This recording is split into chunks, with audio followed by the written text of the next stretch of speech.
Welcome to the Natural Health Podcast, where we bring awareness of sustainable health in the business hustle space. This podcast is perfect for the high-performing, business-minded individuals who want to work with their chemistry to achieve optimal health. It's Wednesday, which means it's time for What Would I Do? In today's episode of the Natural Health Podcast, we discuss this week's question. All questions are kept confidential. I read them and answer them as if it was me, hence why it's called What Would I Do? The information provided is not to be taken as advice and is solely for informational purposes only. I am not here to provide you information to cure, treat, or provide medical advice. I'm here to educate and inform you so you are able to take steps towards optimal health. Please discuss any medical health issues or changes to your lifestyle with your healthcare professional. Let's get into today's absolutely amazing question. Today's question is an interesting one, taking into note that we are in spring here in the Southern Hemisphere. Okay, so the question is, every spring I am hit with hay fever. I was wondering, are there any natural ways to stop me from having hay fever? Absolutely amazing question, and I can just imagine how many individuals are actually suffering from hay fever this spring here in Australia in the Southern Hemisphere. All right, well, let's first look into hay fever. Hay fever is also known as allergic rhinitis, right, which is quite interesting. Look, it can be like what's happening at the moment in spring is there's fresh cut grass, there's blooming trees, blooming flowers. One of my absolute favorite season is spring. However, so many individuals are dreading spring because of seasonal allergies. It is an estimated 40 million to 60 million people each year that are having these issues. Allergic rhinitis is a medical term for hay fever and seasonal allergies that occur not just in spring, but throughout the summer and all the way into autumn, depending on the individual. Right, we know that increased pollen counts for one of the health effects of climate change. So in 2000, pollen counts registered at 8,455 grains per cubic meter. By 2040, that number is projected to be well over 20,000, which means that currently the climate change is having a huge effect on this, which is maybe having a huge effect on your allergies, right? So what we need to note is that every tree, every flower, weed releases pollen, but not all individuals have heightened sensitivity or an allergic reaction to these pollens. It's important to pay attention and recognize what triggers your allergy symptoms, right? For some individuals, it may be the tree next door. The others, it may be the grass at their house, right? So some common symptoms, you might be wondering, am I allergic? Do I have those symptoms? Well, common symptoms include a runny nose, nasal congestion, sneezing, watery red or itchy eyes, coughing, itchy throat, or at the roof of your mouth, postnasal drip, itchy nose, sinus pressure and pain, itchy skin, just to name a few. Yours may be different, may include some or all of them, right? So the thing is that pollen season varies considerably in different parts of the world. Pollen that causes hay fever in the spring usually comes from trees such as your oak, elm, maple, alcrod, beech, juniper, and olive. In the early summer, from grasses such as bluegrasses, timothy, redtop, and orchid grass. And in the late summer, from radeweed. Often grasses pollinate for much longer, and there are other autumn weeds to consider.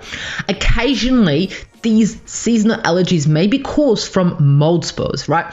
You may be wondering, what is the main difference between hay fever and the cold? Well, hay fever usually begins immediately after exposure, whereas cold, it takes about 3 days or so, right?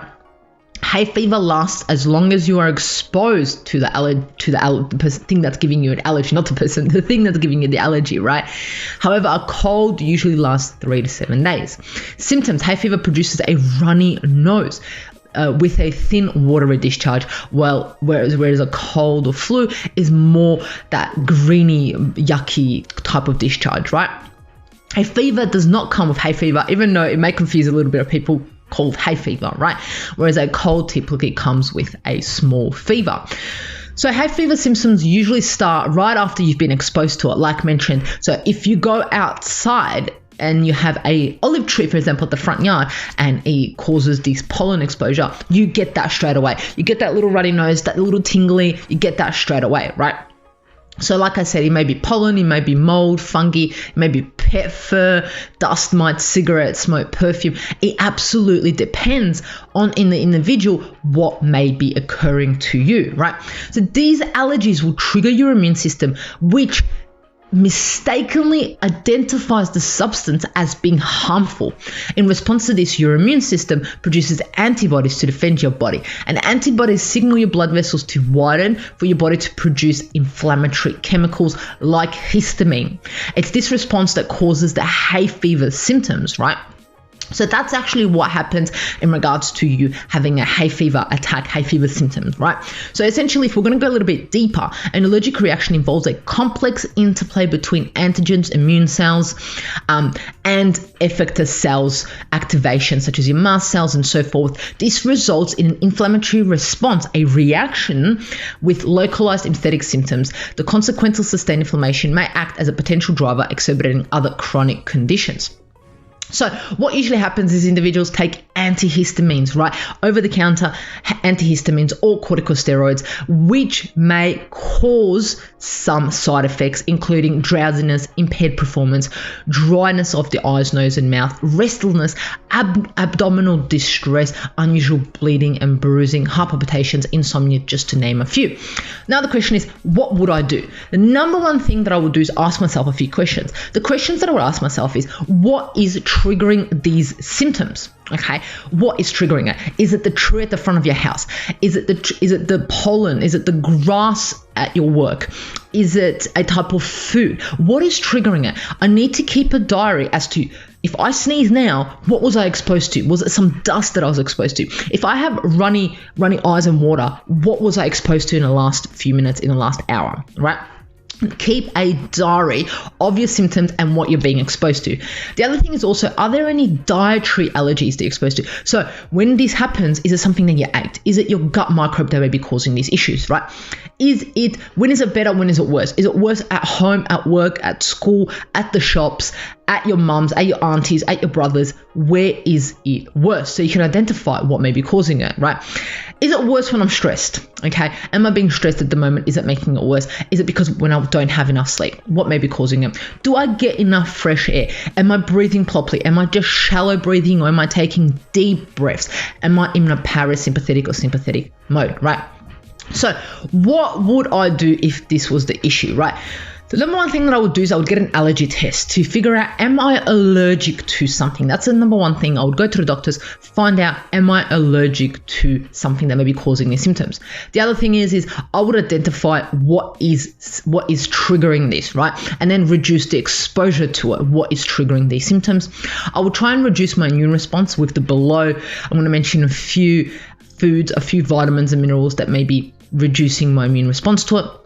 I would also improve my body's resistance to it with those foods and vitamins, right?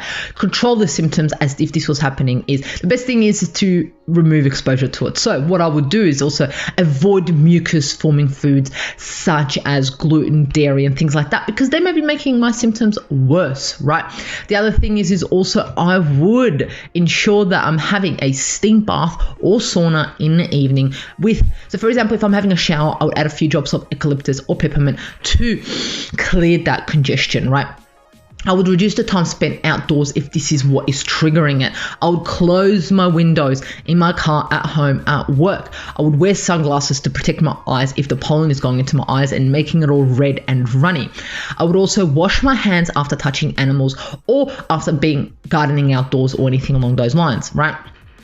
Also get someone else to do your gardening if this is something that might be triggering you, like your family, friends, or pay someone to do your gardening for you. The other thing is also, if I'm outside and this is exposing it and there's pollen on my clothes, I would make sure I have a shower when I get home, take off my clothes, put them in a wash so I'm not keep getting exposed to it. This is where it's key to understand what is triggering it, right? The things that you've asked, is there anything naturally I can do? There are so many foods and so many supplements that you can include to reduce your symptoms of hay fever. These include, but please talk to your healthcare professional before including these in your diet or lifestyle. Zinc foods, right? Zinc is vital for our immune system. Vitamin C prevents the secretion of histamines by white blood cells. Vitamin D, key to get that sun exposure, key to get your vitamin D levels checked and ensure that they are on point. Quercetin, which is a potent antioxidant inhibitor inflammatory processes, which stabilizes cell membrane. Vitamin E reduces immune allergic responses by modulating mast cell activation. Probiotics modifies the intestinal flora, improves my gut microbe to prevent allergies. Vitamin A boosts immune system and fights inflammations, which have antihistamine properties. Bromelain enzymes in pineapples help reduce swelling in the nose, sinuses to help relieve hay fever. Stinging nettle tea. I would include stinging nettle tea in my routine, which contains antihistamines and anti-inflammatory properties. So these are the things that I would include in my diet.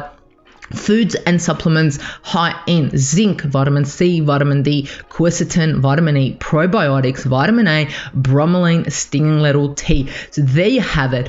I know I rushed through these, but I only have got 10 minutes for this. What would I do Wednesdays? I try to provide you as much information as I can in a short period.